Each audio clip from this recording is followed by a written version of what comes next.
What does it take for a street-fighting commoner who despises the elite, the very people who oppress her, to volunteer for certain death in their militarized regime? It's a huge question. And the answer here involves dire wolves, immortal enemies, and, maybe most importantly, a sister held hostage. We are diving deep into Direbound, which is The Wolves of Ruin, #1, by Sable Sorensen. This is a dark romantasy that blends incredibly brutal military trials with psychic animal bonds. And it really doesn't pull its punches. No, it does not. And before we get into Maren Cooper's journey, we're doing things a little differently today. Discover a new, in-depth approach to book coverage with this extended summary. That's right. Unlike our previous review, which offers a focused analysis, this feature delivers a comprehensive overview tracing the intellectual foundations, core arguments, and wider relevance of this story. And if you appreciate this expanded format and find it helpful, please let us know. Your feedback will help shape future content. And just a quick note for you listening. You are experiencing a unique two-host AI conversation powered by Google's Notebook LM for deeper, more dynamic book summaries. I think if you're imagining Fourth Wing meets the Hunger Games, you've got the tone about right. I'd say so. Our mission today is to trace Maren Cooper's radical transformation and really get to the core theme.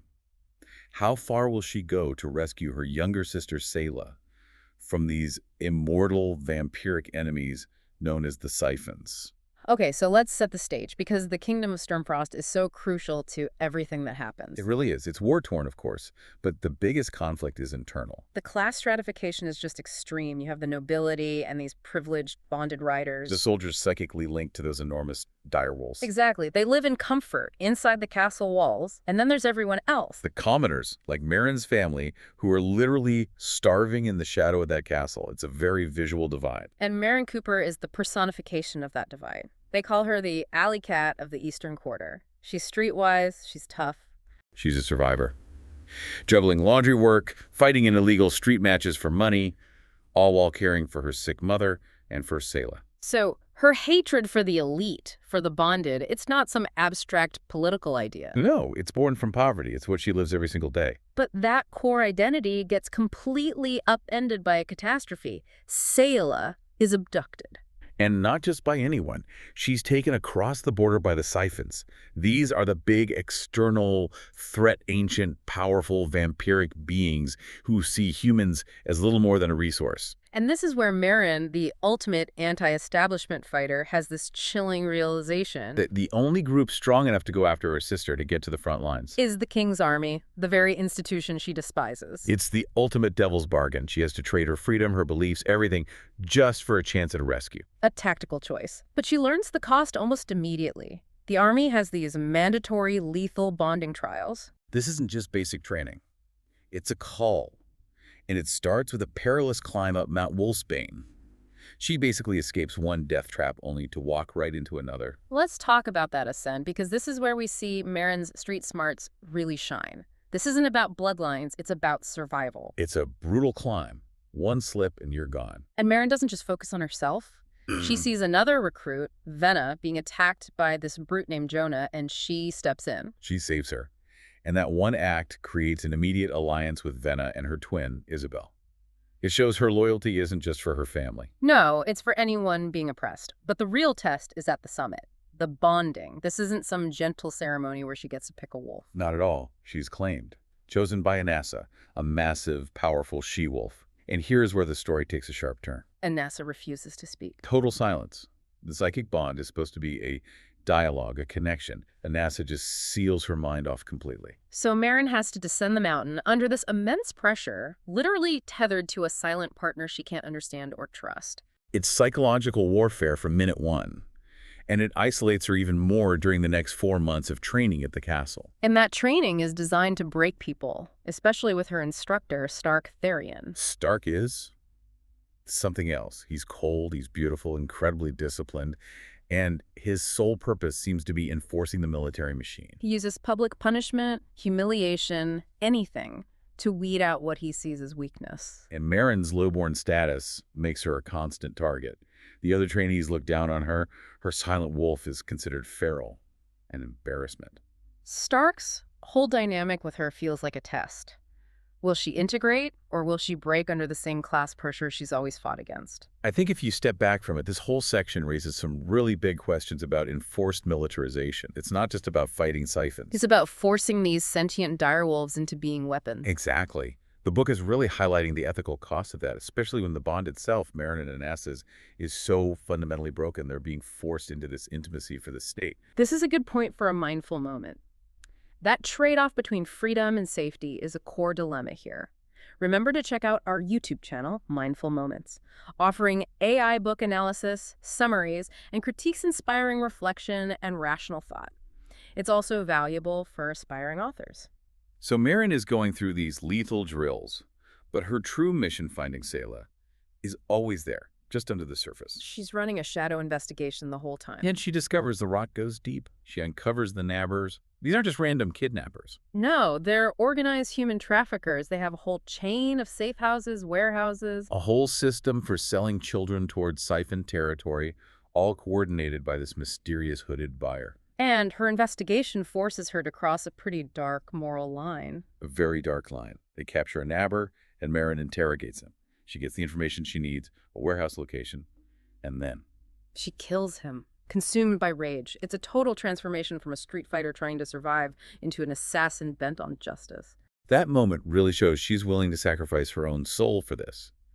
But it has an immediate devastating consequence with her wolf. Right, because the wolf pack has its own rules. They have these lethal purging trials to get rid of the weak, and they demand total unity, open emotional channels. And Maren can't be open. She's dealing with the trauma of becoming a killer, plus she's started this secretive relationship with Killian, a really charismatic guy. So she walls off her feelings to protect that secret from the wolf's judgment. And the result of that emotional block is lethal. Because she's walled off, she misses a warning. A pack member dies.